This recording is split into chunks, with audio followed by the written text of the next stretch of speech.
Alors, dimanche dernier, je vais faire un bref résumé avant de rentrer dans mon message d'aujourd'hui.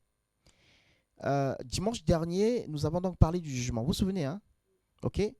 Donc, nous avons lu ce passage qui vient d'être relu et nous avons dit qu'il ne fallait pas juger.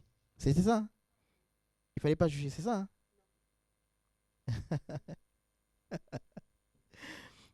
Aïe, aïe. Allô? Amen. Est-ce que vous êtes là?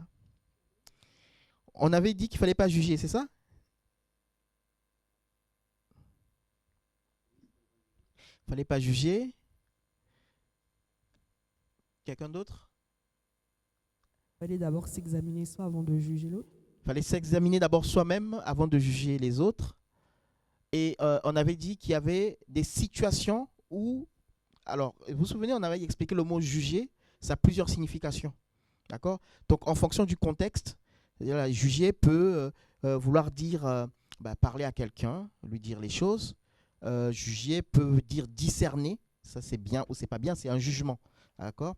Donc, et on avait dit qu'en fait, ce passage ne nous interdit pas de juger. Mais il est en train de dire, pour que tu juges bien, enlève d'abord la poutre qui est dans ton œil avant d'enlever la paille qui est dans l'œil de l'autre. Amen. Est-ce que vous nous entendez bien? Ok, super. Donc, tu peux nous mettre les images de la paille et de la poutre qu'on avait partagées.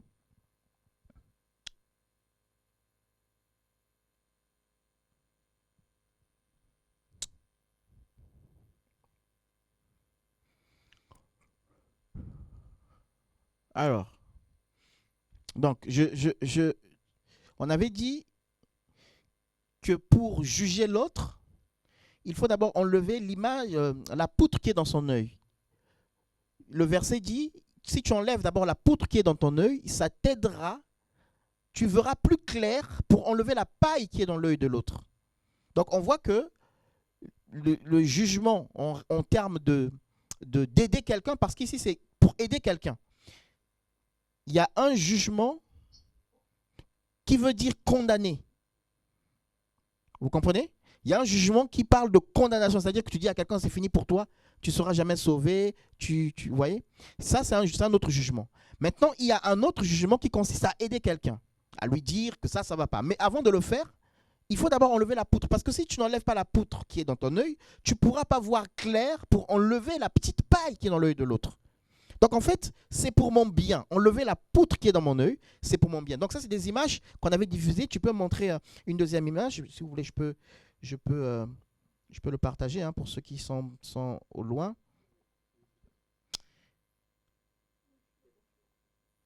Alors, tac. Voilà. OK, pour ceux qui sont au loin. Donc je partage comme ça, vous avez l'image de la poutre. Donc, c'est très intéressant de voir que Dieu ne nous interdit pas d'aider les autres. Mais Dieu veut que nous soyons aptes, aider les autres avec efficacité. Et pour aider les autres avec efficacité, il faut qu'on se regarde d'abord nous-mêmes. Alléluia. Supposons que je vais aller prendre quelqu'un qui est dans la rue, qui dort à la rue, qui est trop sale, tout ça, et puis bon, je vais lui donner à manger, je vais lui faire du bien. Mais si moi-même, chez moi, c'est n'importe quoi, moi-même, je suis à la rue ou je suis sale, bah, je ne pourrais pas mieux aider la personne. Donc, il faut que je m'examine d'abord moi-même pour l'emmener là où je suis. C'est comme un peu l'image de Moïse. Pour que Moïse emmène le peuple au mont Sinaï, il fallait que lui-même, il y soit d'abord. Donc, il a été avant. Donc, le passage qu'on a lu, donc, on lève d'abord la poutre. Et on a vu cet exemple de cet homme qui voulait enlever la paille, la petite paille qui était dans l'œil de son frère. Mais, pour l'enlever, il avait une poutre. Et donc, quand il voulait enlever la paille, il voulait lui faire quelque chose de bien. Mais en voulant enlever la paille, il n'a pas pu l'enlever. Et au final, qu'est-ce qu'il a fait? Il lui a arraché les cheveux au lieu d'enlever la paille qui était dans l'œil. Parce qu'il ne voyait pas bien. S'il avait d'abord enlevé sa poutre, il aurait mieux vu pour aider l'autre. Amen, amen, amen. Donc Dieu veut qu'on se traite d'abord nous-mêmes. C'est ce que nous avions dit. Si on ne le fait pas, on va faire du mal aux autres. Ça, c'est une chose. Le verset, je ne sais pas si c'est le verset 6. C'était quel verset que tu as lu là tout à l'heure? Le verset de la fin. avant le verset demandé, Ne on vous donnez donnera. pas les choses saintes aux chiens. Voilà. Donc, ne donnez pas les choses saintes aux chiens. J'avais expliqué dimanche dernier que ici, il est question des personnes qui ne veulent pas. Les personnes qui ne veulent pas recevoir l'évangile, parce que nous, des fois, on est là, on veut donner, on veut convaincre les gens. Mais il est dit, ne donnez pas des choses saintes aux chiens. Les chiens sont considérés comme des personnes qui ne veulent pas de l'évangile. Donc, vous voyez que c'est une continuité. Au début, on veut aider les gens spirituellement. Ensuite, on nous dit, s'il ne veut pas, il ne faut pas donner. Donc, arrête d'insister. Mais qu'est-ce qu'il faut faire? Le verset qui suit.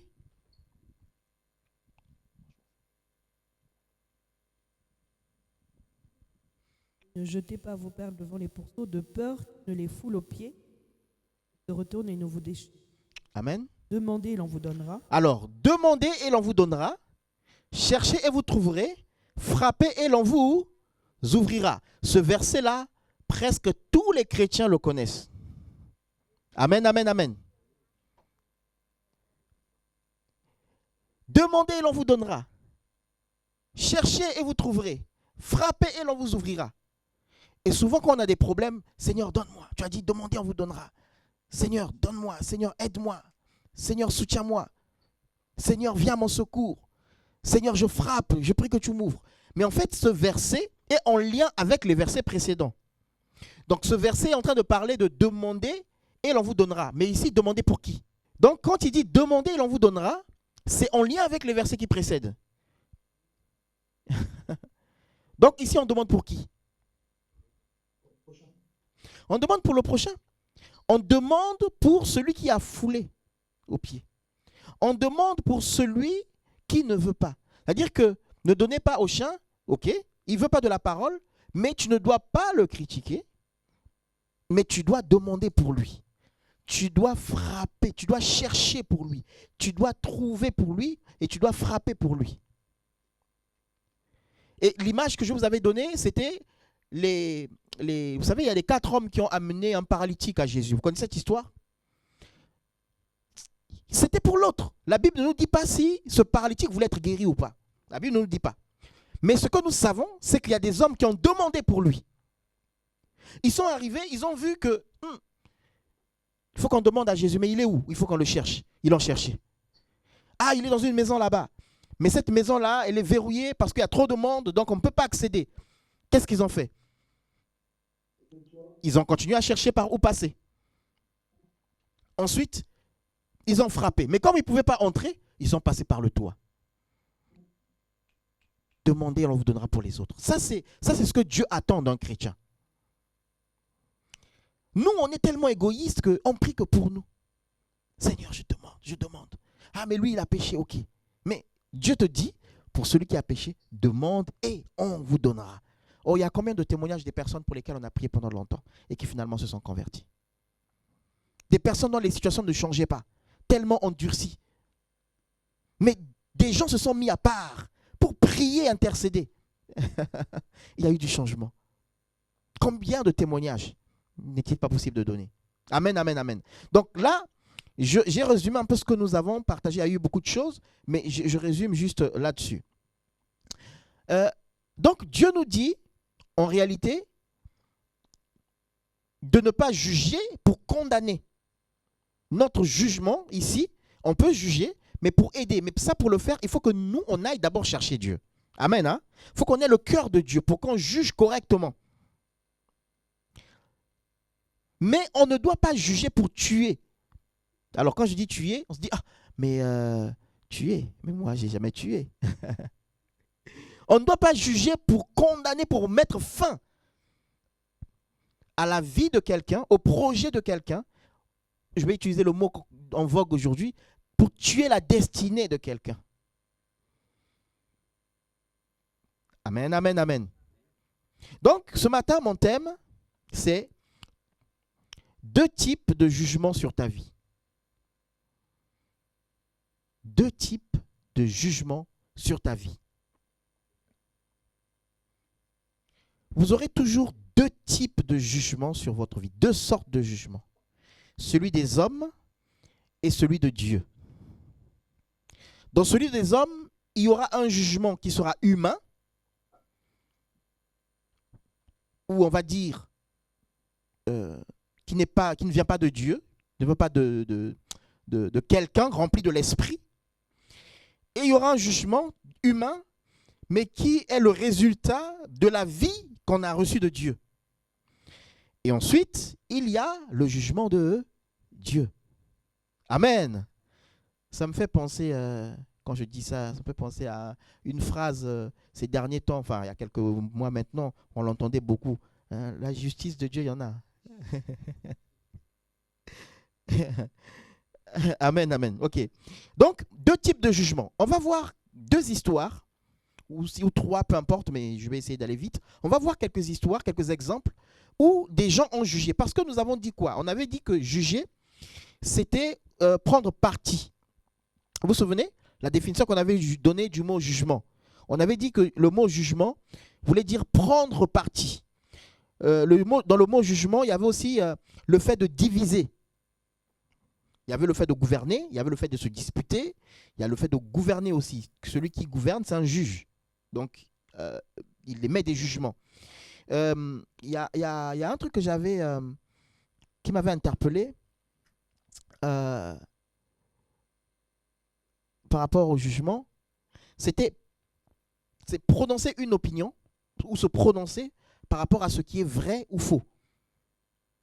Donc ça aussi, c'est un jugement. Donc c'est approuvé. Mais dans le mot jugement, on a aussi l'expression démonter. Démonter. Quand on démonte, c'est un jugement. Quand on sélectionne, on est en train de juger. On sélectionne que ça c'est bon, ça c'est pas bon. Et donc on va voir deux histoires dans la parole de Dieu. Genèse chapitre 17. On va voir deux histoires. On va peut-être pas tout lire, parce qu'il faut que j'aille vite. Genèse chapitre 37, pardon. Verset 18, Genèse 37, à partir du verset 18. Genèse,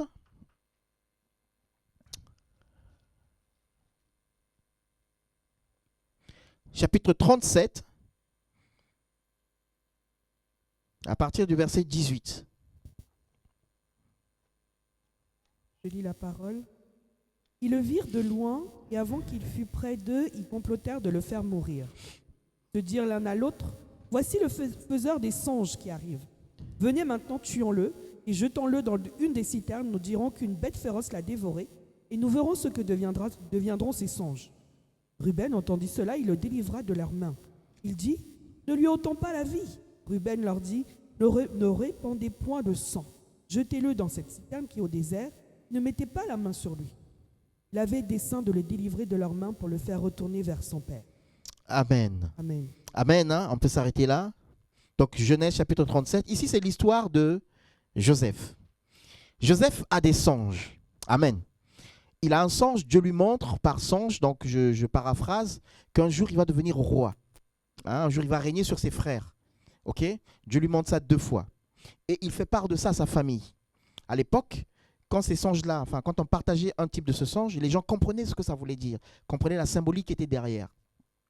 Et donc Joseph parle de ces songes-là à ses frères, et ses frères sont jaloux de lui. Ils sont jaloux de lui aussi parce que son père l'aime plus que les autres. Amen, hein? Ok? Ils sont jaloux de lui aussi parce que son père lui a donné une tunique. À l'époque, une tunique comme ça, quand on te l'a donnée, ça symbolisait que tu étais l'héritier en premier. C'est ce que ça symbolisait. Donc ses frères l'ont pris en haine. Et un jour, il savait que ses frères ne l'aimaient pas. Alors lui-même, Joseph aussi, avait quelques petites erreurs. Parce que la Bible dit qu'il rapportait à son père ce que ses frères faisaient. Maintenant, un jour, ses frères sont en train de paître le troupeau. Et le papa appelle Joseph. Il dit, écoute, apporte à tes frères à manger. Ils sont dans le désert, apporte-leur à manger. Donc Joseph s'en va, il les cherche et il ne les trouve pas. Il voit quelqu'un et il demande, est-ce que vous n'avez pas vu des bergers et tout ça? Et la personne lui dit, ben si, je les ai vus partir par là. Et Joseph les a suivis. Il est allé les chercher. Il pouvait s'arrêter là et repartir voir son père et dire, je ne les ai pas trouvés. Dans son cœur, se dire, de toutes les façons, il ne m'aime pas. Donc, c'est bon là, je ne les ai pas trouvés, je peux repartir. Mais il est allé plus loin. Et donc, il les retrouve. Et quand il les retrouve, c'est le passage qu'on a lu. Tu peux le remettre, s'il te plaît? L'homme dit, ils sont partis d'ici, car je les ai entendus dire, allant à Dothan. Joseph alla auprès donc d'eux, ils le virent de loin, et avant qu'il fût près d'eux, ils complotèrent de le faire mourir. Donc ils ont jugé bon de le faire mourir. Mais ça n'a pas commencé là. La haine a commencé longtemps avant. Chapitre 37, verset 1, s'il te plaît. Chapitre 37, verset 1, on va lire rapidement. Jacob demeura dans le pays de Canaan où avait séjourné son père. Verset 2, voici la prospérité de Jacob, donc son frère, et Joseph rapportait. Alors, Joseph, âgé de 17 ans, faisait paître le troupeau avec ses frères. Cet enfant était auprès des fils de Bila et de Zilpa, femme de son père. Et Joseph rapportait à leurs frères leurs mauvais propos. Il rapportait à leur père. Donc Joseph allait dire à papa ce que, on va dire, ou peut-être aujourd'hui, ils disent des gros mots, ou ils veulent faire des choses qui ne sont pas bien. Lui, il allait dire à leur père. Verset 3. Israël, donc ça c'est Jacob. Israël aimait Joseph plus que tous les autres fils, parce qu'il l'avait eu dans sa vieillesse, et il lui fit une tunique de plusieurs couleurs. Verset 4. Ses frères virent que leur père l'aimait plus que tous, et ils le prirent en haine, et ils ne pouvaient lui parler avec amitié. Donc on voit que le jour où ils ont comploté, tu peux repartir au verset 19, le jour où ils ont comploté de le tuer, ce n'était pas ce jour que tout a commencé. Ça a commencé longtemps avant. Longtemps avant, ils avaient jugé bon que ce monsieur-là, il faut qu'on lui fasse du mal. On ne l'aime pas. Parce que notre papa l'aime plus que nous. Amen, amen, amen. Donc, déjà longtemps avant, il y avait une séparation dans cette famille. Ils vivaient ensemble, mais ils étaient séparés. Ils étaient frères, mais ils étaient séparés. Ils marchaient ensemble, ils paissaient le troupeau ensemble, mais ils étaient séparés. Amen, amen, amen. Vous voyez? C'est-à-dire qu'on peut être ensemble, mais sans être ensemble. Et donc, ils le virent de loin, et avant qu'il fût près d'eux, ils complotèrent de le faire mourir. Verset suivant. Ils se dirent l'un à l'autre, voici le faiseur de songes qui arrive. Même pas notre frère. Même pas notre frère. Vous voyez comment on peut être... même pas notre frère. Et ici, on parle d'un peuple de Dieu. Ici, on parle des gens qui ont grandi dans la parole de Dieu, dans les promesses de Dieu, dans la présence de Dieu, qui connaissent les lois de Dieu. Et ils disent, voici le faiseur de songes arrive. Vous voyez comment des fois, tu peux être surnommé parce que... hein? Donc toi tu viens là, oh mes amis et tout ça. Hey. Il y a un jour, je ne vais pas dire le lieu parce que ça va être diffusé. Il y a un jour, j'étais arrivé quelque part, il y avait du monde et tout. Quand je suis rentré, le silence qu'il y avait, j'ai dit, ici là. Vous voyez, on a peut-être dit, comment... bon, bref. Amen, amen. Non, mais c'est le cœur des fois qu'on a. Et il y a peut-être quelqu'un qui t'appelle différemment. Il y a peut-être quelqu'un qui te voit différemment. Mais le problème, c'est que un jour, ça peut aller loin. Alors, verset 20, continue. Donc, venez maintenant, tuons-le et jetons-le dans une citerne. Nous dirons qu'une bête féroce l'a dévoré et nous verrons que deviendront ses songes, que deviendra son avenir, que deviendront ses projets. Le problème qu'ils ont, ce n'est pas la personne en elle-même, mais c'est le projet dans la vie. Il y a des gens qui peuvent avoir un problème, ce n'est pas contre toi, mais c'est contre ton avenir. C'est contre ton futur. C'est contre ce que tu es en train de faire. Ah, le projet là marche bien. Ah, ça commence à fonctionner. Son entreprise avance. Ah, vous voyez, quand il est félicité. Eh bien, on va voir ce que ça va devenir. C'est-à-dire, tu peux être avec ton frère, ta sœur de la même famille, mais qui, dans le cœur, attend que tu n'avances pas, que tu ne réussisses pas. Mais dans le nom de Jésus, tu vas réussir. Amen. Parce que, vous voyez, là, les gens émettent un jugement, mais ce qu'ils ne savent pas, c'est que Dieu avait émis un jugement en amont sur la vie de Joseph. Et ce jugement que Dieu a émis en avant, c'était dans le secret. Le monsieur dormait et Dieu lui a dit, mon fils, voilà ce que tu deviendras. Donc Dieu a déjà décidé. Mais ça, eux, ils ne savent pas que Dieu a déjà décrété. Ça me fait penser à Jacob. Vous savez, Jacob, quand il fuit son frère, il dort où? Comment s'appelle le lieu où il a dormi? Il s'est arrêté là? J'ai oublié. Non. Ah, c'est quoi maison? Ça s'appelle comment? Bethel. Amen. Donc, il dort à Bethel. Le gars a été béni. Il vient d'être béni là. Et avant même qu'il ne naisse, Dieu avait dit à sa maman que ce monsieur-là, il va être grand, il va être. Donc, Dieu a émis déjà un jugement à arrêter quelque chose sur sa vie. Son frère veut le tuer, donc il fuit son frère. Il arrive à Bethel, il dort. Et là, quand il dort, il fait un songe. Dieu le visite. Dieu lui parle. Dieu lui rappelle les promesses. Et Dieu lui dit, je te garderai. Là où tu vas aller, je te bénirai. Quand tu reviendras, je te bénirai. Je te ramènerai. Dieu lui a fait des promesses. Il était seul avec Dieu. Amen, amen, amen. Maintenant, quand il arrive chez Laban, Laban ne sait pas que ce monsieur-là, dans le secret, Dieu a déjà décrété pour lui. Laban veut maintenant le... Comment on dit l'expression là quand on veut t'escroquer là, avec les expressions d'aujourd'hui là, hein? Le carotte. Hein? Laban veut le carotte.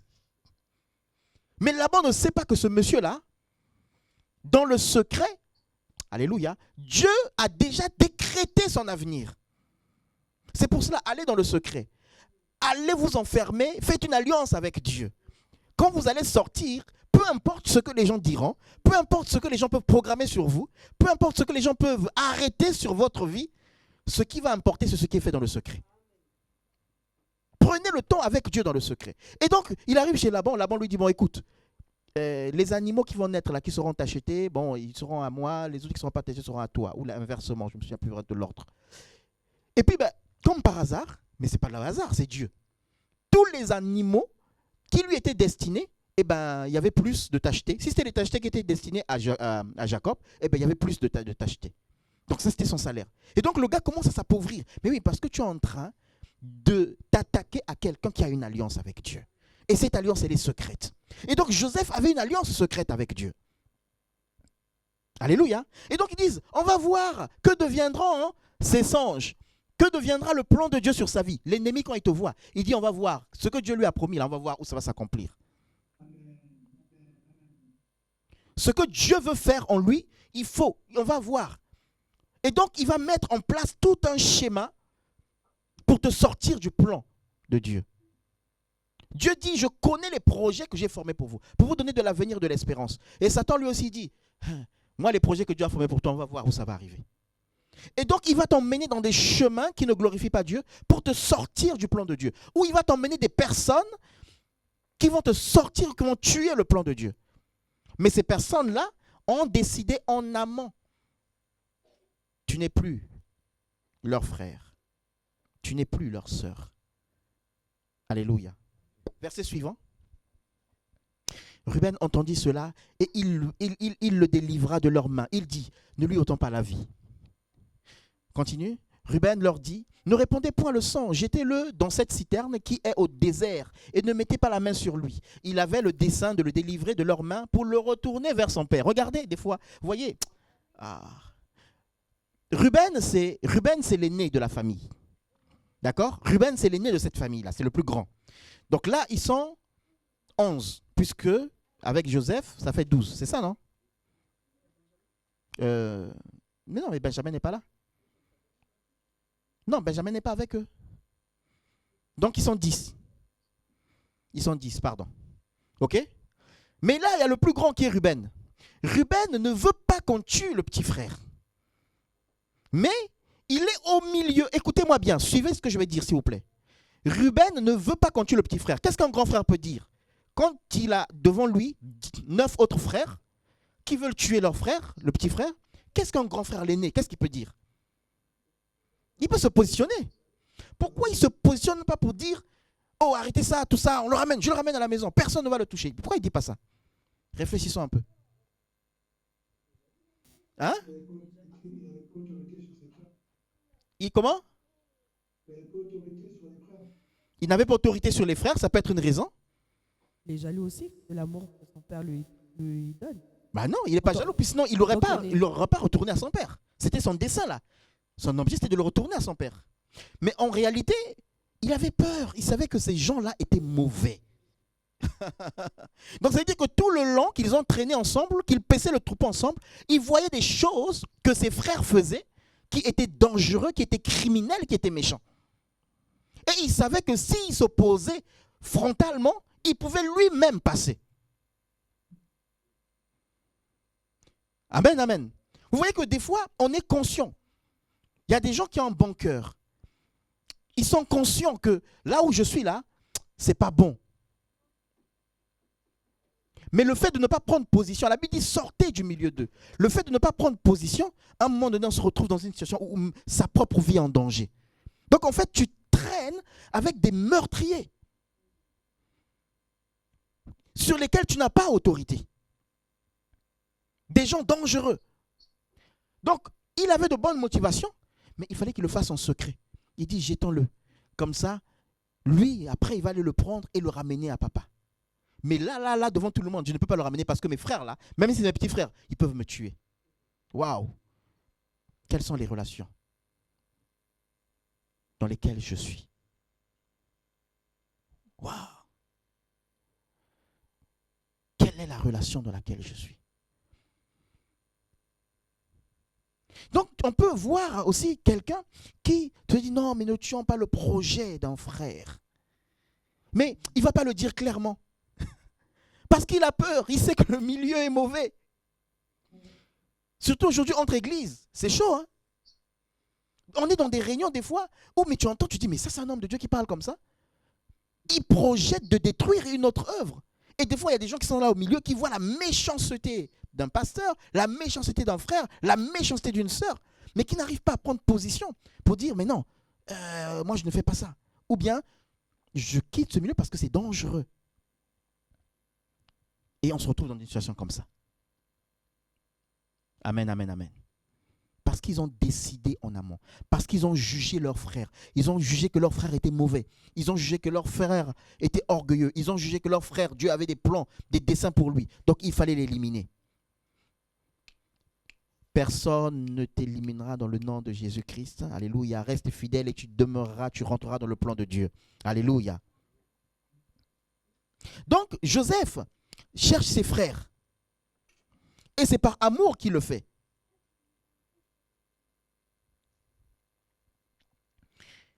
Alors, on va lire la suite de sa vie, puisque du coup là, je l'explique juste, vous connaissez l'histoire, il est vendu. D'accord? Il est vendu, et quand il est vendu, il est revendu en Égypte.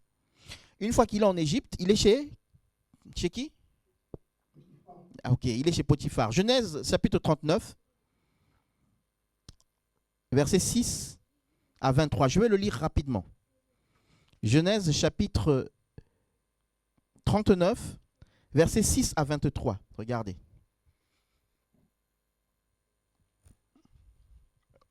Donc, je saute le début parce que vous connaissez l'histoire. En fait, il arrive chez Potiphar. Potiphar, c'est un général, c'est un chef en Égypte. Et il prend Joseph. Alors, peut-être remonte au verset 1. Je vais lire le verset 1. Donc, il prend Joseph, il lui donne la direction de toute sa maison. Mais un truc que j'aime bien, regardez, on fit descendre Joseph en Égypte et Potiphar, l'officier de Pharaon, chef des gardes égyptiens, l'acheta aux Ismaélites qu'il avait fait descendre. Verset 2. L'Éternel fut avec lui. Ça, c'est très important. L'Éternel fut avec lui et la prospérité l'accompagna. Il habitait dans la maison de son maître l'Égyptien. Je voulais d'abord insister sur ce verset avant de continuer. Donc Joseph est vendu par ses frères. Nous, si c'est aujourd'hui, on va dire, ah mais Dieu n'était pas avec lui. Quelqu'un comme ça, Dieu peut permettre que quelqu'un comme ça vive une situation comme ça. Dieu l'aurait délivré. Mais la Bible dit que l'Éternel fut avec lui, la prospérité l'accompagna. Donc en fait, ils ont vendu quelqu'un qui était prospère et la prospérité est partie avec lui. Si tu es en Christ et que tu marches avec Dieu, que tu as des promesses de Dieu, ne t'embête pas que tu sois vendu. Parce que quand on te vend, quand on te jette avec Dieu. On te jette avec la prospérité. On te jette avec la bénédiction. Elle t'accompagne. Tu ne la suis pas. C'est elle qui t'accompagne. Alléluia. C'est pour ça que les gens des fois sont tristes. Ah, on m'aime pas, on m'a jeté. Mais oui, mais tu as la prospérité. Jésus qui était bénédiction, qui était prospère, a été jeté. Donc, c'est-à-dire que Dieu est tellement grand. Attendez, je vais dire, Dieu est tellement grand qu'il est humble. Dieu est tellement grand qu'il est humble. Regardez, dans son humilité, il est né dans une étable. Dieu Tout-Puissant. L'or et l'argent lui appartiennent. Il ne naît pas dans un palais royal sur terre. Il naît où c'est sale, ça sent mauvais. Regardez l'humilité. Et il est dans la vie de Joseph. Et Joseph est jeté et vendu. C'est-à-dire que quand on finance la vente de Joseph, on le vend, on est en train de vendre Dieu. Dieu dit, vendez-moi. Mais moi, je ne l'abandonne pas. Ton Dieu dit, vendez-moi avec lui, je ne l'abandonne pas. Mettez-moi en prison avec lui, j'irai en prison avec lui. C'est pour ça que j'ai dit tout à l'heure, David dit, quand je traverse l'homme de la vallée, je sais que tu es avec moi. Amen. Tu es avec moi. Parce qu'il sait que son Dieu ne s'arrête pas à la porte de la prison. Avec Silas et Paul, c'est ça. Silas et Paul, on les a tapés. On les a mis en prison. Dieu est rentré avec eux jusqu'en prison. Ils sont en train de louer le Seigneur. Et la Bible dit que là où on loue, Dieu siège. Donc, dans la prison, Dieu est avec eux. Le résultat, c'était quoi? Les murs de la prison effondrés. La prison ouverte. Si c'était aujourd'hui, ça aurait passé aux infos. À la télé. Donc, c'est-à-dire que les gars, on les arrête. On pourrait dire, mais Dieu, délivre-les. On les tape. On pourrait dire, mais Dieu, délivre-les. Et Dieu dit, non, laissez, on me tape avec eux. Parce que ce que je vais faire après sera plus grand que si je les délivre maintenant. Ce que Dieu fera plus tard va être plus grand que ce que s'il le fait aujourd'hui. Si toi tu pries, Seigneur, libère-moi de cette situation. S'il le fait là, ça va être rien. Ça passe pas à la télé. Mais s'il le fait plus tard, ça va être énorme. Le témoignage va être plus grand. Alléluia. Et donc, il est descendu en Égypte, mais Dieu était avec lui. La prospérité l'accompagnait et il habitait la maison de son maître. Il est esclave. Mais Dieu a décidé d'être avec un esclave. Il est prisonnier. Dieu a décidé d'être avec un prisonnier. Ce n'est pas ta situation qui définit si Dieu est avec toi ou pas. Ce n'est pas ce que les gens voient qui définit si Dieu est avec toi ou pas. Mais toi, tu dois t'arrêter sur les promesses. Quelles sont les promesses que tu as du Seigneur? Alléluia. Donc, on repart au verset 6. Donc, du coup, il a été installé là-bas et Potiphar lui a donné tout. La domination de la maison. Responsable, chef. Étranger, mais responsable en Égypte. Et la Bible dit que Potiphar a abandonné aux mains de Joseph tout ce qui lui appartient. Il n'avait avec lui d'autre soin que celui de prendre sa nourriture. Or, Joseph était beau de taille et beau de figure. Beau gosse. Verset 7. Ah, les beaux gosses peuvent souffrir aussi. Après ces choses, tellement il était beau, après ces choses, il arriva que la femme de son maître porta les yeux sur Joseph et dit, couche avec moi. C'est quoi? Sugar Daddy Mami. C'est ça?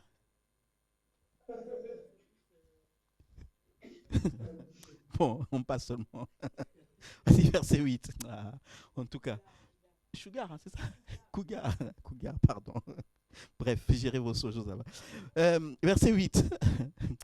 Il refusa et il dit à la femme de son maître, voici mon maître ne prend pas avec moi connaissance de rien dans la maison. Il a remis entre mes mains tout ce qui lui appartient. On y va. Il n'est pas plus grand que moi dans cette maison. Et il ne m'a rien interdit excepté toi, parce que tu es sa femme. Comment ferais-je un aussi grand mal et pécherais-je contre Dieu? Verset 9, 10. Quoiqu'elle parlât tous les jours à Joseph, il refusa de coucher auprès d'elle, avec elle. Donc, continue. Tous les jours. Hein? Tous les jours. Tous les jours. Ah Seigneur, donne-nous d'être ces chrétiens-là. Parce que des fois, nous autres là, vraiment, les chrétiens d'aujourd'hui, même pas un jour. Un jour qu'il était entré dans la maison pour faire son ouvrage et qu'il n'y avait là aucun des gens de la maison, elle le saisit par son vêtement en disant « Couche avec moi ». Il lui laissa son vêtement dans la main et il s'enfuit au dehors. Verset 13. Lorsqu'elle vit qu'il lui avait laissé son vêtement dans la main et qu'il s'était enfui dehors, elle appela les gens de sa maison et leur dit « Voyez, il nous a emmenés en Hébreu ». Le beau gosse devient hébreu. Pour se jouer de nous, cet homme est venu vers moi pour coucher avec moi, mais j'ai crié à haute voix. Et quand il a entendu que j'ai levé la voix et que je criais, il a laissé son vêtement à côté de moi et s'est enfui dehors. Verset 16. Et elle posa les vêtements de Joseph à côté d'elle jusqu'à ce que son maître rentrât à la maison. Théâtre. Hein? Verset 18. Oui. Verset 16. Verset 17, pardon. Alors, elle lui parla ainsi. L'esclave hébreu que tu nous as emmené est venu vers moi pour se jouer de moi. Et comme j'ai élevé la voix et que j'ai crié, il a laissé son vêtement à côté de moi et il s'est enfui dehors. Après avoir entendu les paroles de sa femme, qui lui disait, voilà ce que m'a fait ton esclave, le maître de Joseph fut enflammé de colère, verset 20. Il prit Joseph et le mit dans la prison, dans le lieu où les prisonniers du roi étaient enfermés. Il fut là en prison, verset suivant. L'Éternel fut avec Joseph et il étendit sur lui sa bonté et il le mit en faveur aux yeux du chef de la prison. Amen. Waouh! Accusé, rejeté, son maître même n'a pas cru en lui malgré tout le bon boulot qu'il faisait. Parce que quand tu vis avec quelqu'un, tu vois quand même comment il est. Tu peux quand même dire non, c'est pas possible, non, c'est pas vrai. Mais même son chef, tout ce monde-là, l'ont jeté. Mais la bonté de Dieu était sur lui. La faveur de Dieu était sur lui. Alléluia. Tu n'as pas besoin que les hommes croient en toi. Tu as besoin que la faveur de Dieu soit sur toi. Le jugement des hommes peut être ce qu'il est, mais ce qui est important, c'est le jugement de Dieu sur ta vie. Alléluia. Donc, regardez ce Joseph-là. Comme je l'ai dit, ça n'a pas commencé ce jour-là. Hein. Le jour où il a laissé ses vêtements-là, ça n'a pas commencé ce jour-là. Ça a commencé longtemps avant. Donc, c'est-à-dire qu'ils étaient dans la même maison. Vous savez, des fois, c'est compliqué. Hein. Suivez ce que je vais dire, s'il vous plaît, suivez. Ils étaient dans la même maison. Joseph était esclave. Elle était maîtresse de Joseph, dans le sens de maître, hein, pas de maîtresse sortir ensemble. C'était sa chef, puisque c'est l'épouse de son maître. Mais dans la maison, pendant longtemps, il y avait une autre relation qui était désirée par cette femme-là, et elle s'est battue pendant longtemps. Donc, le jour où cette histoire arrive, ça n'a pas commencé ce jour-là. Ça a commencé longtemps. Donc, en réalité, dans la maison, comme j'ai dit tout à l'heure, Joseph, ils étaient des frères. Amen. Hein? Mais dans la relation, ils n'étaient pas frères. Puisqu'ils ont dit, ce faiseur de songes-là, tuons-le. Donc, même pas notre frère. Mais ils étaient ensemble. Et ici, dans la maison, pareil. Ils devaient avoir une relation de chef et d'esclave. Mais en fait, c'était dans la tête de cette femme-là, c'était plus cette relation. C'était une relation d'amant. C'est pour ça que tous les jours, elle importunait Joseph. Maintenant, est-ce qu'on s'est posé la question de savoir, mais pourquoi Joseph ne l'a pas dit à Potiphar pendant tout le temps qu'elle harcelait?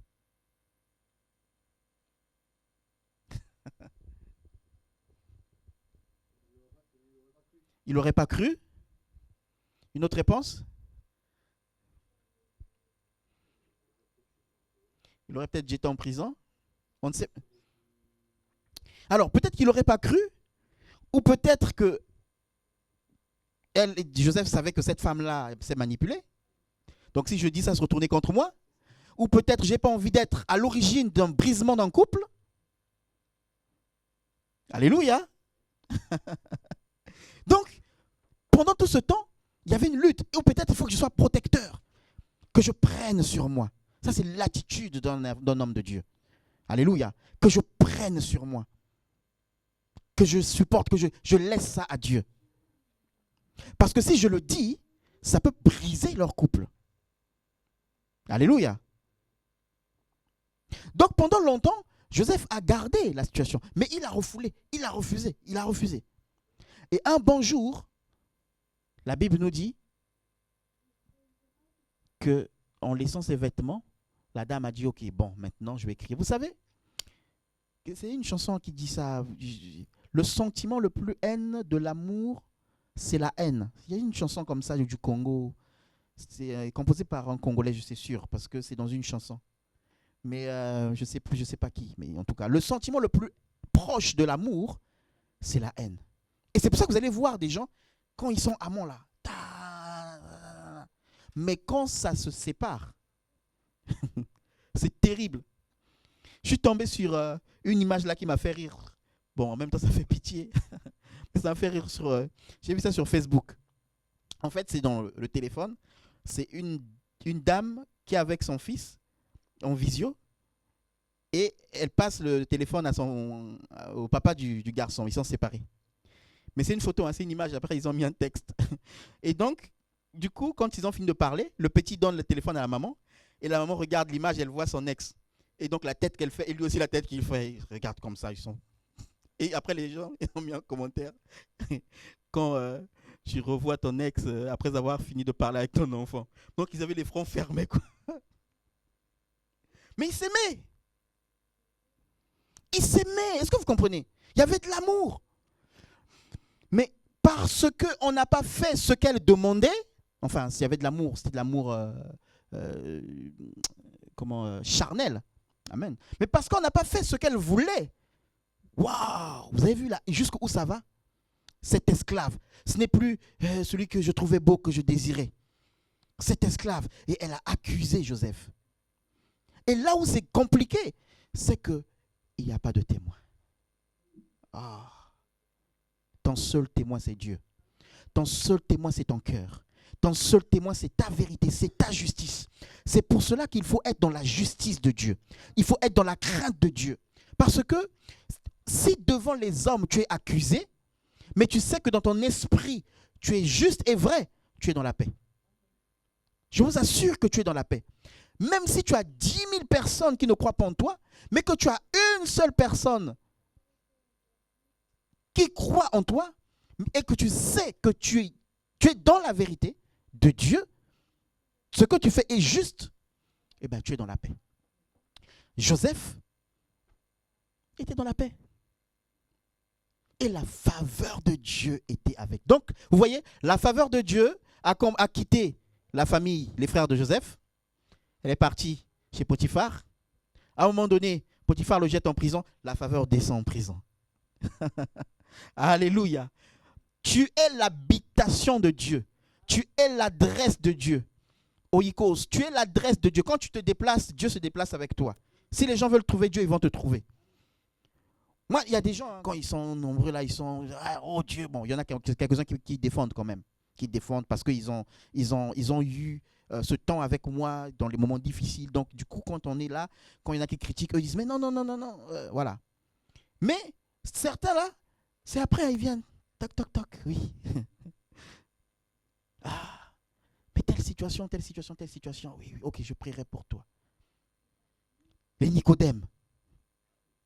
Parce qu'ils savent où on va trouver Dieu. On a des problèmes. Où on va trouver Dieu? On va trouver Dieu dans celui là-bas. Quand on est en groupe, on le rejette, on se moque de lui. Mais quand on est seul, on sait que Dieu est avec lui.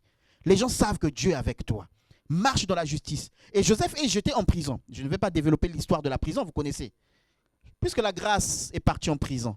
La faveur est partie en prison. La bonté est partie en prison. Là-bas, il y a des gens qui ont bénéficié de cette bonté parce que Joseph a interprété des songes dans la vie des gens. Il a été une solution pour la vie des gens. Amen, amen, amen. Donc, ça c'est ce qui s'est passé dans la vie de cet homme. Tu peux être rejeté. Tu dis, ah, ici tu es rejeté. Tu repars là-bas, tu es rejeté. Mais tu n'es pas mauvais. Dans une autre situation, tu es accusé. Avec un théâtre énorme. Vous savez, la situation des femmes là. Aujourd'hui, dans ce pays, il faut faire très attention. Parce que dans ce pays, il y a, je vais le dire, ça va être partagé, je vais le dire. Dans ce pays, il y a, quand j'analyse la manière de faire, il y a comme un objectif de détruire la famille. D'un autre côté, on soutient la famille. D'un autre, paradoxalement, on détruit la famille. Pourquoi? Parce que on va amener la femme à bénéficier de beaucoup d'aide parce qu'elle est seule. Alors on dira, mais oui, elle est seule, donc elle n'a pas assez, elle doit s'occuper des enfants. Ok, mais pourquoi ce n'est pas un homme qui doit rester avec les enfants? Pourquoi on donne à l'homme? Donc, il y a cet aspect et qui fait qu'aujourd'hui, certaines déclarent qu'elles sont seules alors qu'elles sont avec des hommes pour gagner beaucoup d'argent. Et il y en a même qui ne veulent pas se marier parce que si je marie, je perds mes droits. C'est grave, hein? Donc du coup, le tissu familial est détruit. Il y a des femmes, quand elles arrivent, elles viennent d'arriver d'Afrique, si elles tombent sur des mauvaises femmes, elles vont lui dire, mais tu sais, tu peux gagner ta vie bien, hein, tu peux toucher, vire-le. Et quand les policiers arrivent, c'est qui? C'est l'homme qu'on met dehors. Moi, j'ai connu des hommes qui ont divorcé, ils ont tout laissé. Pourtant, ils avaient acheté des choses. Ils avaient dans la maison, c'était pour eux deux. Ils ont tout laissé. Ils ont refait leur vie, ils se sont reconstruits. Donc, il y a cette notion-là de destruction de la famille. Comment on détruit la famille? Il y a aussi cette notion où l'enfant, on ne doit rien te dire. Où tu viens nous voir, tu as des droits, tu appelles. Mais là, on détruit la famille.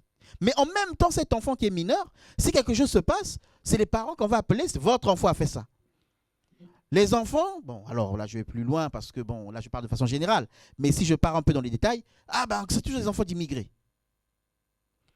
Mais en même temps, on va dire à l'enfant, non, mais tu as le droit de dire non. Et les enfants deviennent impolis. Et ils vont parler aux grands. Tu n'as pas le droit de me dire ça. Les enfants deviennent impolis. Et des enfants parlent des fois à leurs parents de manière impoliment.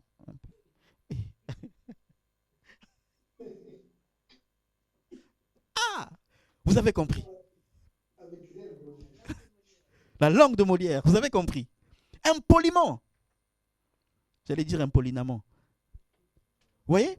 Parce qu'on veut détruire la famille. Et la destruction de la famille n'a pas commencé maintenant. Elle a commencé dès l'origine. Dès que Dieu a mis Adam et Ève en famille, Satan est venu.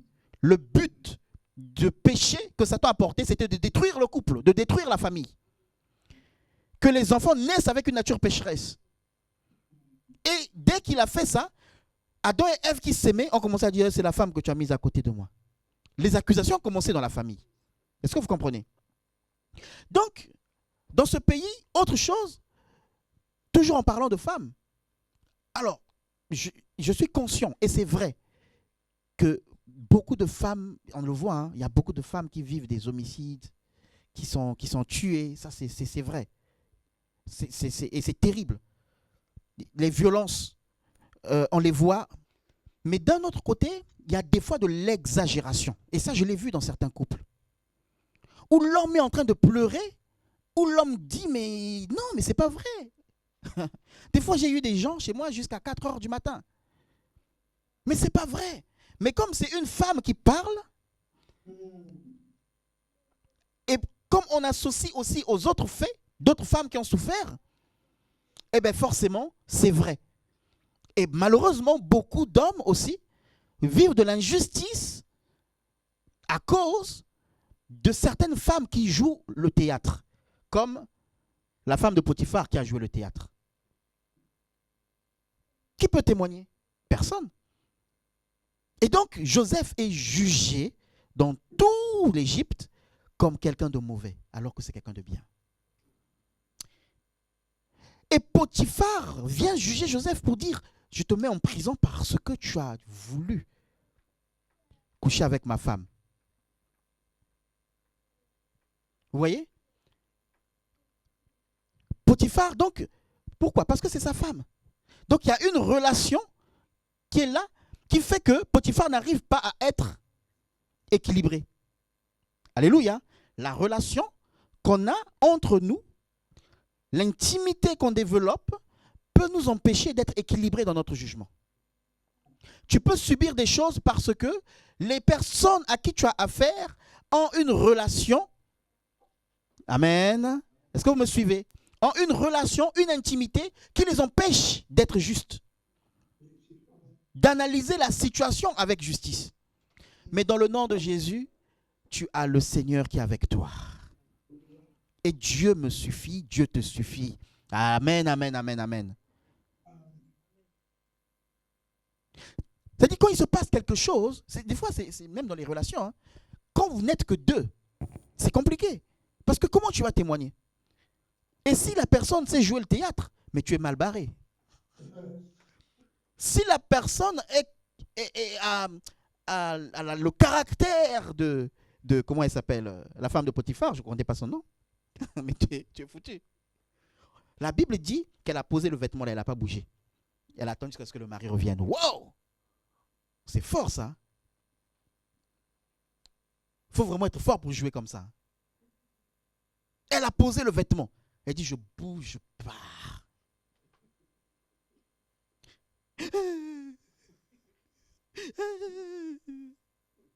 À l'époque, il n'y avait pas de caméra. Hein. Si le petit frère laissait une caméra, il va dire, toi, j'ai vu dans la caméra, toi là, mais vraiment, tu es terrible. Comment tu peux mentir comme ça? Mais il n'y avait pas de caméra. Mais la justice de Dieu... Amen, amen. Que la justice de Dieu t'accompagne dans le nom de Jésus.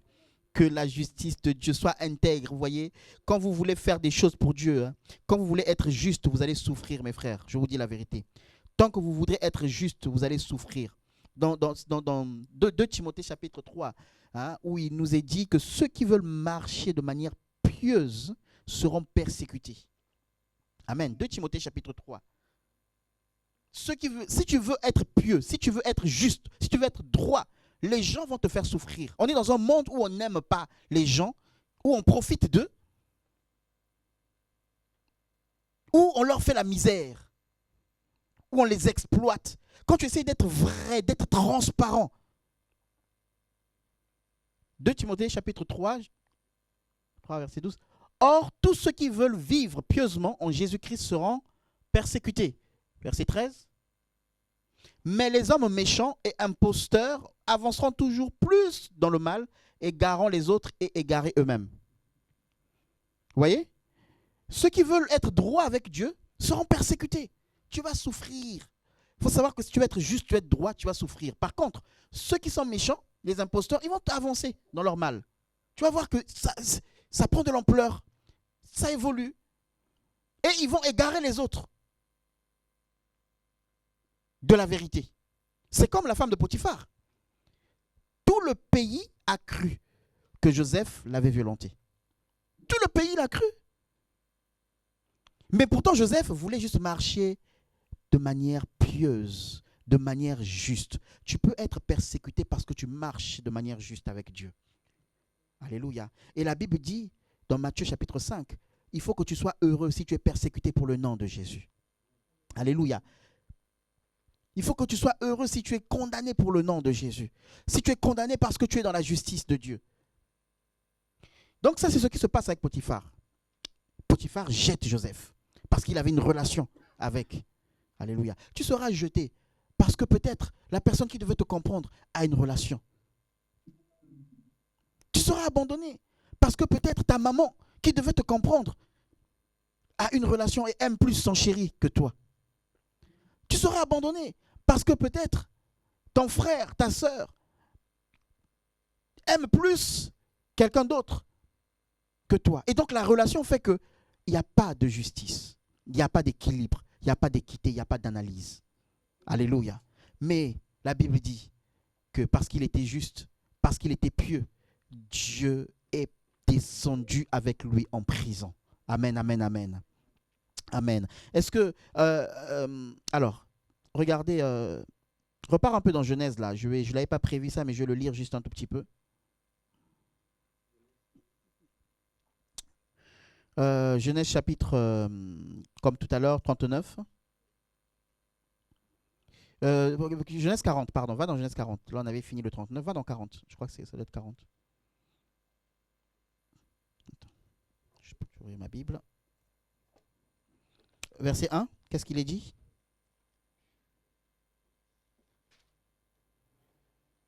Non, c'est pas 40. On est toujours dans 39. 39, le dernier verset. 39. On lit le verset 21. À partir de 21. L'Éternel fut avec Joseph et il étendit sur lui sa bonté. Il le mit en faveur aux yeux du chef de la prison. Ok. Le verset 22. Et le chef de la prison plaça sous sa surveillance tous les prisonniers. Sous la surveillance de qui? De Joseph. Tous les prisonniers qui étaient dans la prison et rien ne s'y faisait que par lui. Attention, hein, ce n'était pas n'importe quelle prison. Ce n'était pas la prison de Fresnes ou de... C'était la prison des dignitaires, des proches du roi. Donc déjà, catégorie de prison élevée et Joseph est chef là-bas. Ok. Les gens jettent un chef. Quelqu'un qui a un esprit de chef. Dieu l'a déjà institué comme chef. Dieu a déjà mis en lui, c'est-à-dire que Dieu lui a montré plus tard que tu vas régner. Mais avant même d'arriver à ce stade-là, il est déjà en train de vivre le règne partout où il passe. Chez Potiphar, il est chef. En prison, il est chef. Mais cette personne-là, on la jette. Elle souffre. Alléluia. Peut-être que c'est l'esprit de chefferie qu'on combat dans ta vie. Hein? C'est ça qu'on veut tuer. L'esprit de leader qu'on veut tuer. Alors, donc il est dit, le chef de la prison ne prenait aucune connaissance de ce que Joseph avait en main. Tellement de confiance.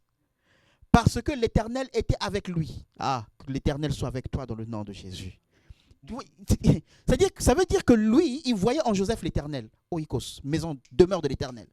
Et comme il sait que l'Éternel est juste et saint et qu'il ne trompe pas, et ben il dit, comme Joseph reflète la vie de Dieu, je peux lui faire confiance pleinement. Et l'Éternel donnait de la réussite à ce qu'il faisait. Vous savez, des fois, pour réussir, écoutez ce que je vais dire. Il y a des domaines dans nos vies. Il y a des domaines dans nos vies où nous réussissons parce que nous sommes avec quelqu'un qui a la réussite. Que Dieu fait réussir. Je ne parle pas de tous les domaines, il y a des domaines, à chacun de voir. Il y a des lieux que tu vas fouler seulement parce que tu es avec quelqu'un. C'est lui qui va te faire rentrer dans ces lieux-là. Amen, amen, amen. Il y a une visibilité que tu peux avoir en étant avec quelqu'un. Il y a des grâces qui peuvent se répandre sur ta vie à travers quelqu'un. La Bible dit que l'Éternel donnait de la réussite à ce qu'il faisait. Qui faisait? C'était Joseph. Donc ça veut dire que s'il le faisait avec ses frères, la réussite, il aurait été partagé avec les frères. Est-ce que vous comprenez?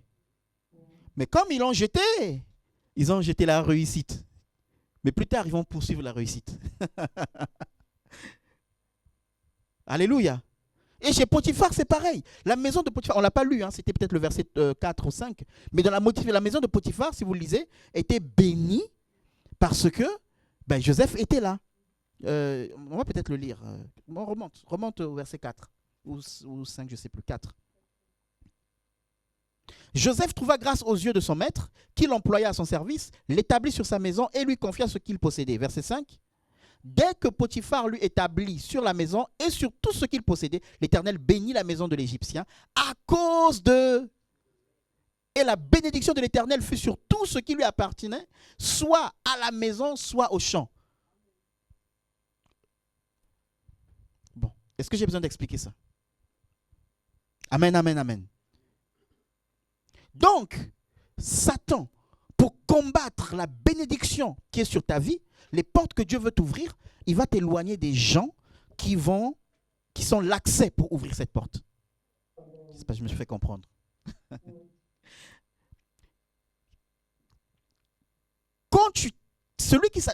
Si tu es béni de l'Éternel, parce que tu es béni de l'Éternel, celui qui s'attaque à toi, en réalité est en train de s'éloigner de la bénédiction qu'il devait recevoir à travers toi.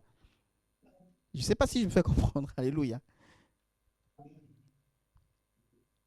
La femme de Potiphar, en s'attaquant à Joseph, a foulé dehors la bénédiction qui était dans la maison.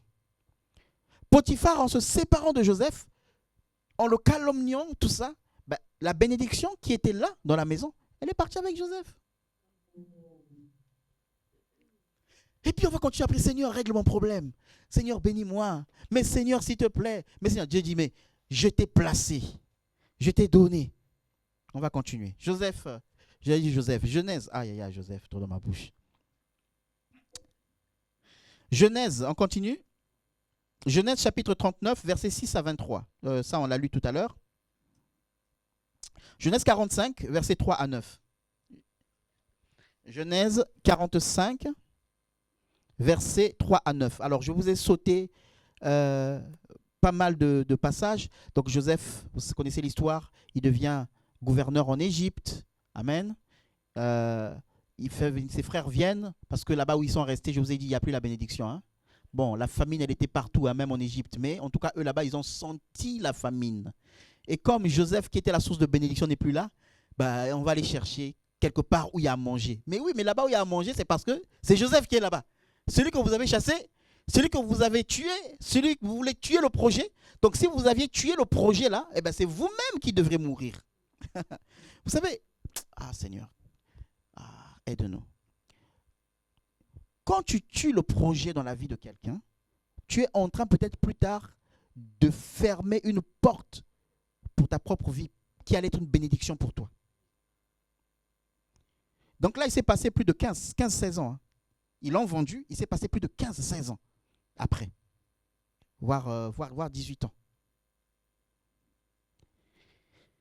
La famine sévit en Égypte. Joseph devient roi, vous connaissez, hein. Enfin, il devient gouverneur, vous connaissez, je ne vais pas m'étaler là-dessus. Et donc, il y a la famine. Joseph, c'est lui qui donne la solution contre la famine en Égypte. Mais la famine frappe aussi partout, jusque en Canaan, où sont oui, Abraham. Et qu'est-ce qui se passe? Eh bien, Jacob, pardon. Qu'est-ce qui se passe? Eh bien, ils vont aller chercher à manger en Égypte. Mais pourquoi il y a à manger en Égypte? Parce qu'il y a Joseph. C'est lui qui avait donné la solution. Alléluia, on n'a pas lu le passage, mais c'est lui qui a donné la solution.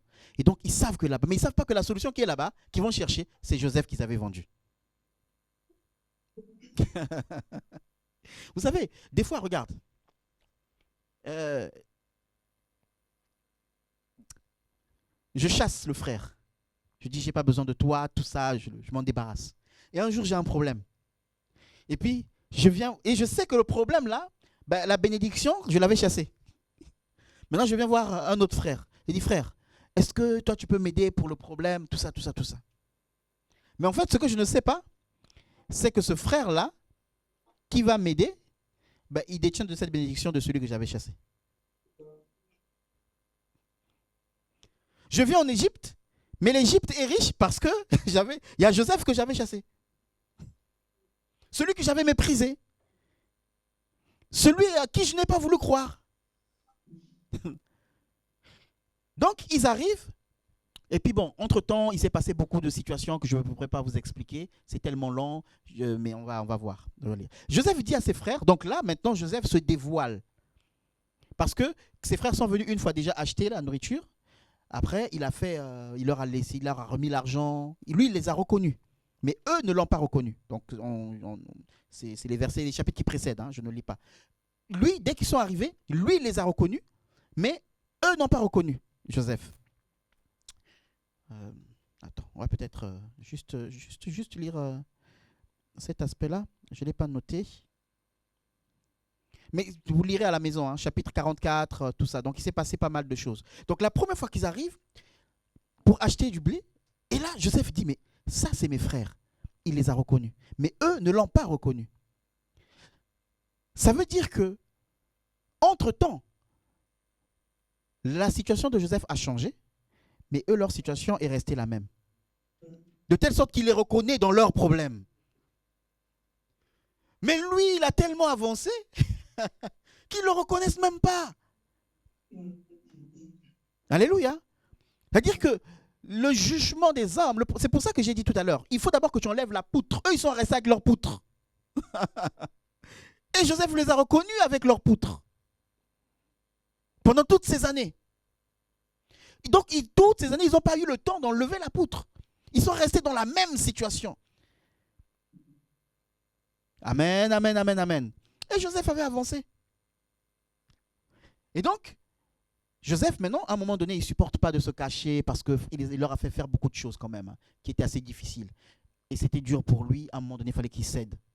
Donc, il a cédé pour dire qu'il était leur frère. Donc, en fait, il y a un passage où ils disent, nous sommes des gens honnêtes.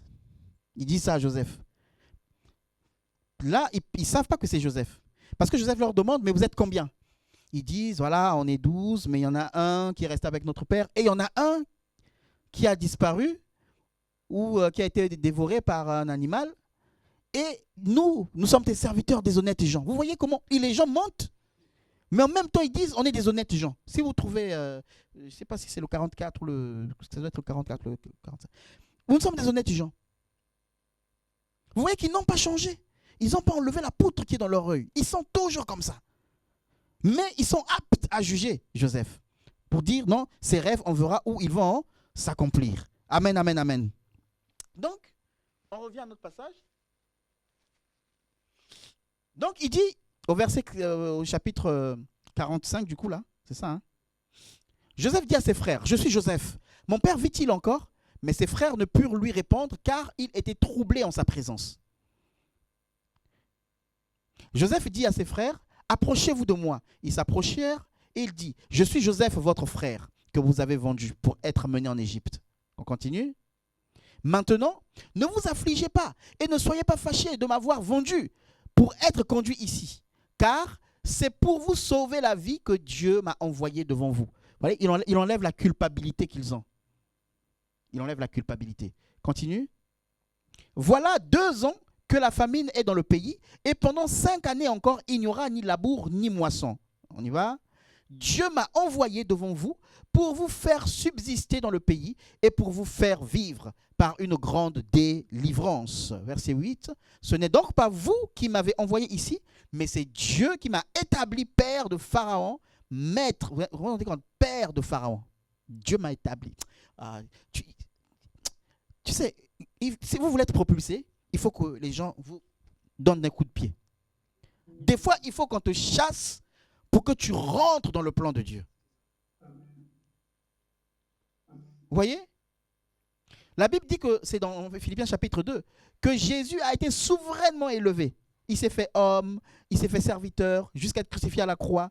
Et c'est pourquoi Dieu l'a souverainement élevé. Donc vous voyez que les gens l'ont jeté. Et ce résultat-là, le fait que les gens l'aient jeté, l'aient crucifié, eh bien, souverainement élevé. Que là où tu es jeté, là où tu es méprisé, que tu réalises que c'est le plan de Dieu pour te faire rentrer dans une autre dimension. Dans le nom de Jésus-Christ. Alléluia. Ne te lamente pas. Marche juste dans la justice, comme Joseph était dans la justice. Vous voyez? Donc il dit, Dieu m'a établi père de Pharaon, maître de toute sa maison et gouverneur de tout le pays d'Égypte. Continue. Hâtez-vous donc, remontez auprès de mon père, vous allez lui dire, ainsi a parlé son fils Joseph, Dieu m'a établi Seigneur. Alors, vous voyez? Celui qui était jeté, il y a environ 17-18 ans, aujourd'hui, les rêves qu'ils ont voulu tuer, ils sont devant le rêve accompli. Les gens seront devant le rêve accompli, devant le plan accompli de Dieu dans ta vie. Alléluia. Ne regarde pas ce qui ne va pas. Les choses n'allaient pas dans la vie de Joseph. Mais Joseph s'est concentré sur ce qu'il était en Dieu et ce que Dieu lui avait promis. Tu peux regarder aujourd'hui, mais rien ne fonctionne, rien ne va. Je suis méprisé, je suis rejeté. Mais moi, je t'invite à regarder au-delà. Quelqu'un t'a aimé et a mis un sceau sur ta vie et t'a donné des songes, des visions pour te faire rentrer dans son projet. Alléluia. Et ils sont arrivés plus tard. Ils se sont retrouvés devant celui qu'ils ont rejeté. Ça, c'est la justice de Dieu. On voit qu'il y a le jugement des hommes, mais le jugement des hommes est confronté au jugement de Dieu. Alléluia. Et quand il est confronté au jugement de Dieu, qu'est-ce qui se passe? Il rend caduc le plan de l'ennemi et son jugement. Et je prie que ce soit ton cas dans le nom de Jésus-Christ. Nous sommes dans une saison où il y a beaucoup de critiques dans la société. que ce soit en France, que ce soit en Afrique, partout. Surtout, bon, peut-être c'est parce qu'il y a maintenant les réseaux sociaux, donc forcément, et puis il y a les téléphones, donc forcément les gens, c'est plus facile. Ça existait peut-être avant. Mais on est dans des périodes, plus on avance dans le temps, plus les gens deviennent méchants. Plus les gens avancent, plus les gens deviennent méchants. C'est-à-dire que ça descend les gens, ça critique, ça salit. Mais dans tout ça, quelle est ma place? Quelle est ma part? Quelle est ta part? Ta part doit être dans la non-critique. Et une autre part, c'est d'être dans la justice. Alléluia. Une autre part, c'est d'être dans la justice. Il est quelle heure? 25. 1 Roi chapitre 3, verset 16-28. 1 Roi chapitre 3, verset 16 à 28. Je vais lire la parole.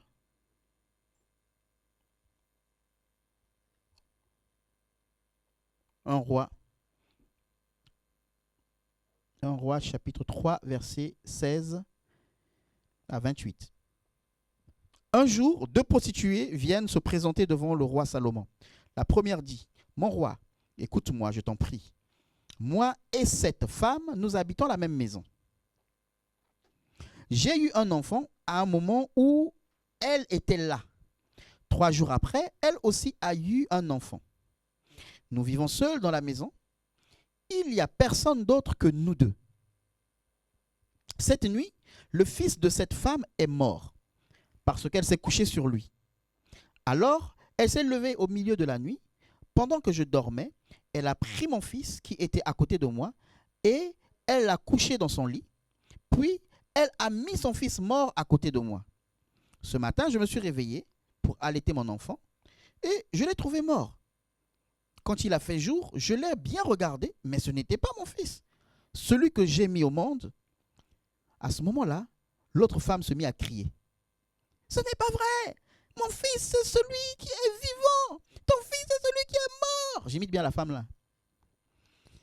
Mais la première femme répond, « Non, ton fils, c'est celui qui est mort. Mon fils, c'est celui qui est vivant. » C'est ainsi que les 2 femmes se disputent devant le roi. Le roi Salomon dit alors, « L'une de vous affirme, mon fils est celui qui est vivant. Ton fils est celui qui est mort. Et l'autre affirme, ton fils est celui qui est mort. Mon fils est celui qui est vivant. » Puis le roi ajoute, « Apportez-moi une épée. » On apporte l'épée.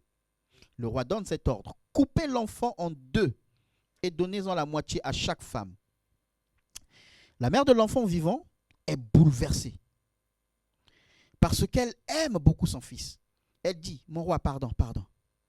Donne plutôt l'enfant vivant à cette femme, ne le tue pas. » Mais l'autre femme dit, « Oui, coupez l'enfant en 2. » C'est aussi bête, hein? Mais vraiment. Mais en fait, non, c'est pas qu'elle est bête. C'est pas qu'elle est bête, mais des fois, en fait, Dieu permet des situations pour t'exposer.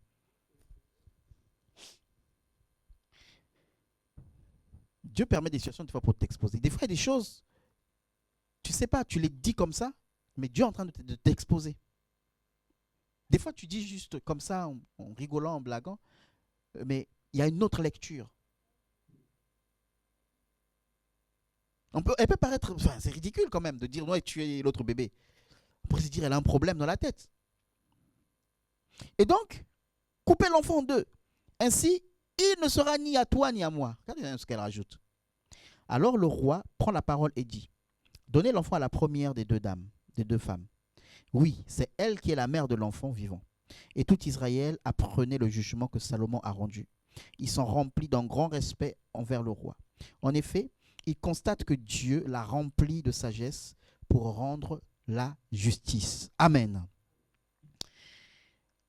Donc, tout à l'heure, avec Joseph, on a vu le jugement des hommes, donc ses frères, et en même temps le jugement de Dieu. Mais on a vu que le jugement de Dieu a primé parce que Dieu avait établi les choses sur sa vie. Et donc les hommes ne pouvaient rien faire.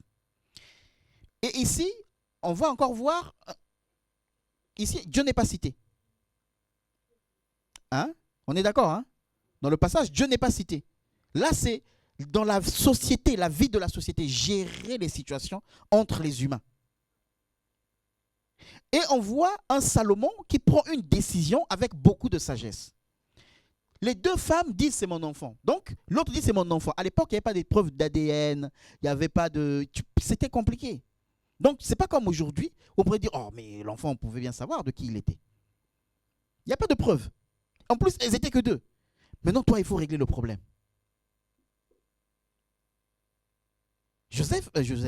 Salomon, il faut que tu règles le problème. Et Salomon ici, qu'est-ce qu'il dit? Il dit ok, bon, les deux se disputent. J'ai entendu la première, j'ai entendu la deuxième. Et remarquez, la deuxième, la Bible dit qu'elle criait.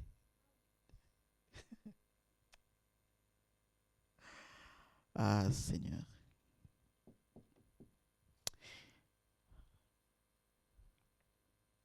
Vous savez, le mensonge fait beaucoup de bruit. Amen. Amen, amen, amen. Est-ce que vous me suivez? Le mensonge fait beaucoup de bruit. Parce que les gens aiment le mensonge. Il y a deux choses. La première chose, c'est que les gens n'aiment pas la vérité, les gens aiment le mensonge. Et la deuxième chose, c'est que quand on est dans le mensonge, si je suis dans le mensonge, il faut que j'essaie de prouver que mon mensonge est une vérité. Donc forcément, je peux en faire plus. Donc forcément, je vais faire beaucoup de bruit. Je ne sais pas si tu me fais comprendre. Regardez cette femme-là. Et c'est pareil hein, comme la femme de Potiphar. Bon, désolé, c'est encore les femmes, mais... Bon, tout à l'heure, on a parlé des hommes, hein, les frères de Joseph. Hein, alors, eux aussi, c'est pareil. Eux, c'est des criminels. Tous, même les femmes, là aussi, c'est des criminels. Bon, en tout cas, quand on n'a pas le Seigneur, voilà la vie qu'on mène. Mais en tout cas, ces femmes-là jouent quand même. Hein. Elle, là, non, mais c'est pas possible. Si elle n'avait pas dit la deuxième phrase là, imaginez elle, c'est aussi elle dit oui, non, non, non, ne coupez pas l'enfant. Imaginez elle avait dit ça aussi. Salomon, là, ça allait être chaud. Hein? Amen, amen. Ou Salomon allait dire non, c'est peut-être à elle, parce que la manière dont elle a crié là, non, c'est son enfant. Donc au premier abord, quand vous écoutez les deux, vous dites non, celle qui crie là, c'est... L'autre a parlé tout doucement et dit, elle a expliqué la situation. Ça, c'est la maman de l'enfant. Calme. Réagis pas. Pourquoi? Parce qu'elle est dans la certitude d'être dans la vérité. Alléluia. Elle est dans la certitude d'être dans la vérité. Donc, elle est dans la justice. Et la deuxième, dès qu'on lui donne la parole, non, c'est mon enfant. Mais non, mon enfant, je l'ai accouché difficilement. Et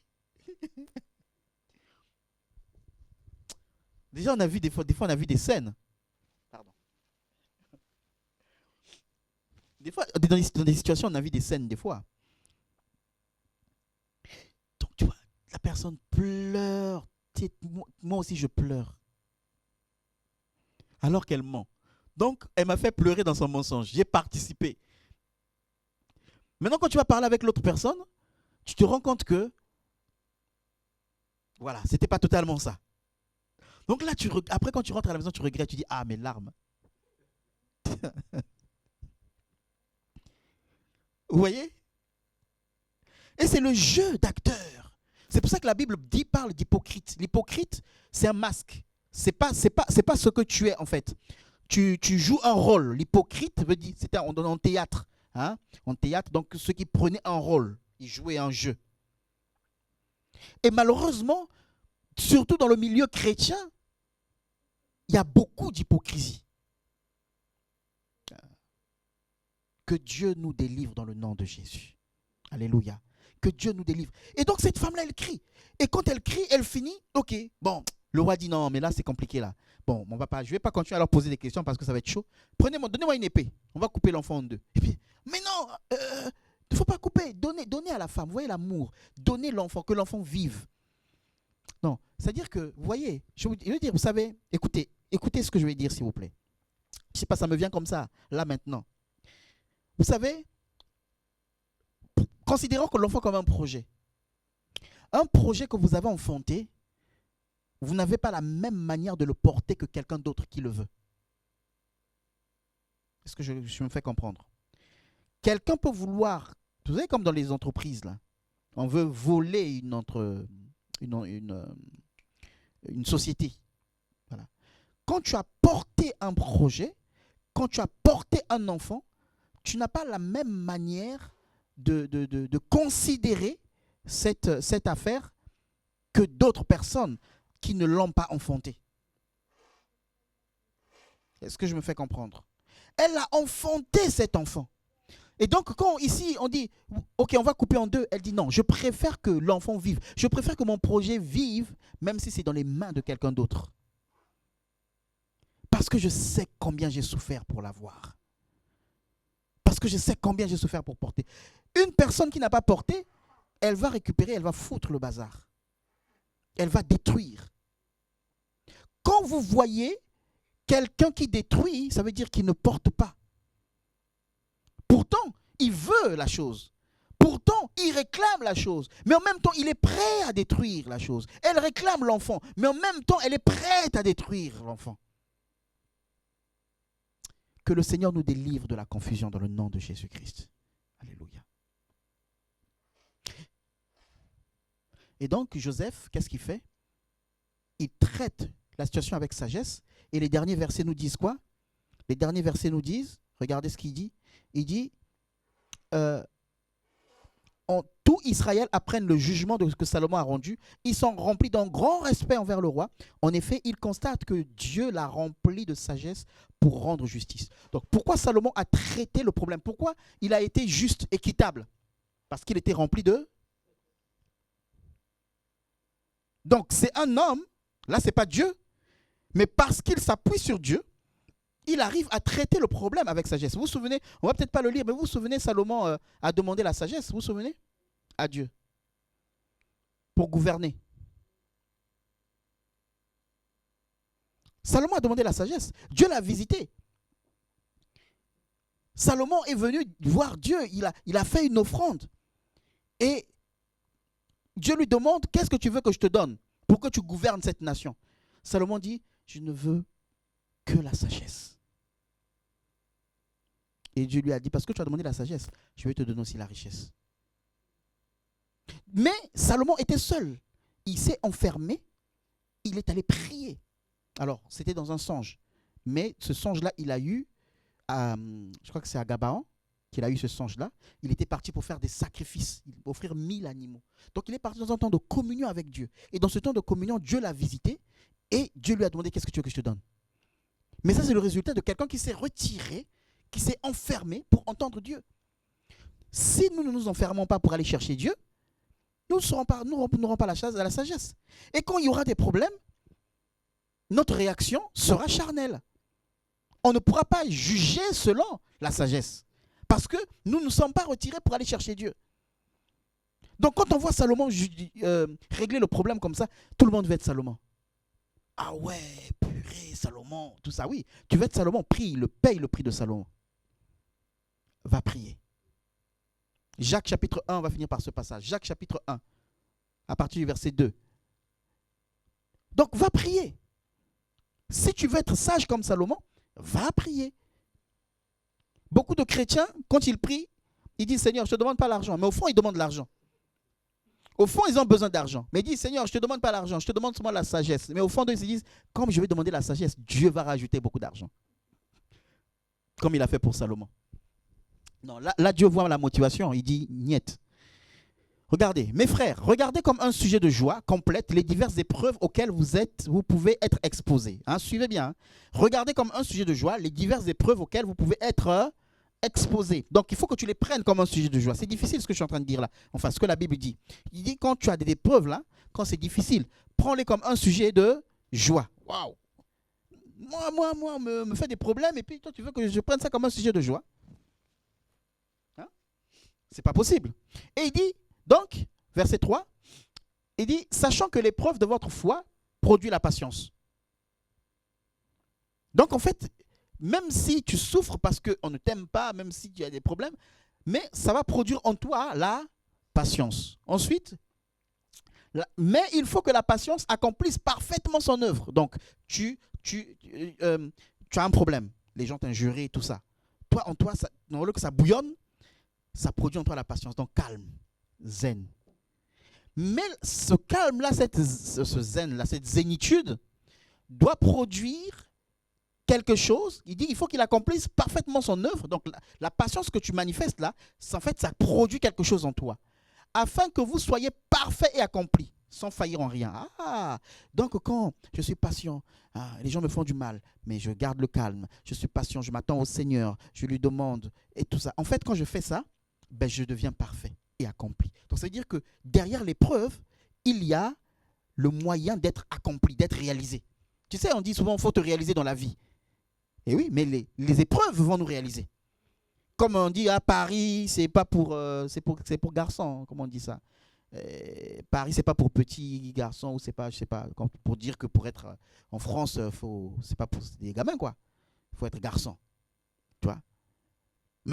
Les gens disent, je vais me réaliser. Je me suis réalisé, mais ça a été difficile, c'était des épreuves, c'était compliqué. D'accord? Mais pour qu'on se réalise et qu'on ne puisse plus faillir en quoi que ce soit, et qu'on soit parfait, il faut la patience. C'est ça qui va travailler.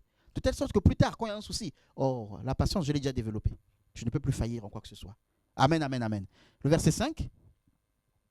Et il dit, si quelqu'un d'entre vous manque de sagesse, qu'il la demande à Dieu qui donne à tous simplement et sans reproche, et elle lui sera donnée. Donc ça veut dire quoi? Ça veut dire que les épreuves que tu as là, que tu traverses, pour les gérer, tu as besoin de la sagesse. Donc ça veut dire quoi? Il faut aller prier. Quand tu entends des situations, qu'est-ce que tu fais? Tu dois aller prier. Seigneur, c'est quoi ça? Seigneur, qu'est-ce que tu dis? Éclaire-moi. Donne-moi la sagesse pour que je sache comment gérer ça. Quand tu es méprisé, va prier. Seigneur, donne-moi la capacité. Donne-moi la sagesse. Donne-moi l'intelligence. Donne-moi comment? Donne-moi de la sagesse. Remplis-moi de sagesse pour que je gère cette situation. Et c'est comme ça que Salomon a pu gérer les problèmes qu'il y avait. Donc, il y a le jugement de Dieu. Et il y a le jugement de l'homme. Donc, Dieu, dans son jugement, t'amène à être victorieux. Mais Dieu te donne aussi la responsabilité de juger. Mais pour que tu juges correctement, il faut que tu ailles demander la sagesse.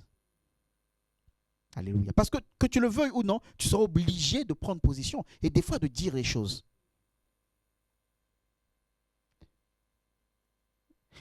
Bon, je vais finir. Ouais, je vais finir.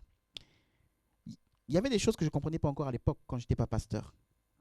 Quand je voyais les pasteurs, tout ça, je dis, ils sont durs, hein? Mais le pasteur là, il est comment? Il n'est pas agréable. Mais le pasteur là, il est fermé. Et maintenant que je suis pasteur, je comprends. Vous savez, pour la première fois de ma vie, j'en ai parlé à mon épouse, pour la première fois, et ça m'a fait mal, mais je pense qu'à un moment donné, il faut être comme ça. Et c'est là que j'ai compris pourquoi certains pasteurs réagissaient comme ça. Pour la première fois, des gens m'ont appelé. Je n'ai pas répondu. Et des fois, je rappelle. Si quelqu'un m'appelle, tout ça. Mais là, je n'ai pas rappelé. Je n'ai pas rappelé. Pourquoi? Parce que je me protège. Parce que je me protège. Parce que connaissant déjà les mentalités, je vais dire là, ça va être prise de tête. Non. Et on n'a pas le temps. Et maintenant, je comprends des fois certains pasteurs à l'époque. Je dis, mais eux, pourquoi ils réagissent comme ça, tout ça? Oui, parce qu'ils ont tellement fait confiance. Ils ont tellement donné. Ils ont tellement accepté. Ils ont tellement passé du temps qu'à un moment donné, ils ont appris sur le chemin. Ils se sont accomplis sur le chemin. Et je suis sur ce chemin-là. Je me souviens toujours de mon pasteur qui m'avait dit, un jour tu comprendras. Là, ce n'est plus un jour, c'est maintenant des jours. Je suis en train de comprendre le ministère. Alléluia. Sagesse. Et la sagesse vient dans les épreuves. C'est là qu'on apprend. Seigneur, remplis-moi de sagesse, remplis-moi de sagesse. Et Dieu va mettre des épreuves pour que tu exerces la sagesse. Alléluia. Que tu sois victorieux dans le nom de Jésus. Que tu sois rempli de sagesse, que tu ailles chercher Dieu. Que tu ailles chercher Dieu. Et qu'en le cherchant, pas d'abord pour les problèmes que tu as, mais d'abord, Seigneur, sagesse. Dans cette situation, comment je vais gérer ça? J'ai besoin de ta sagesse. Par moi-même, je vais échouer. Rends-moi sage. Alléluia. Nous allons prier.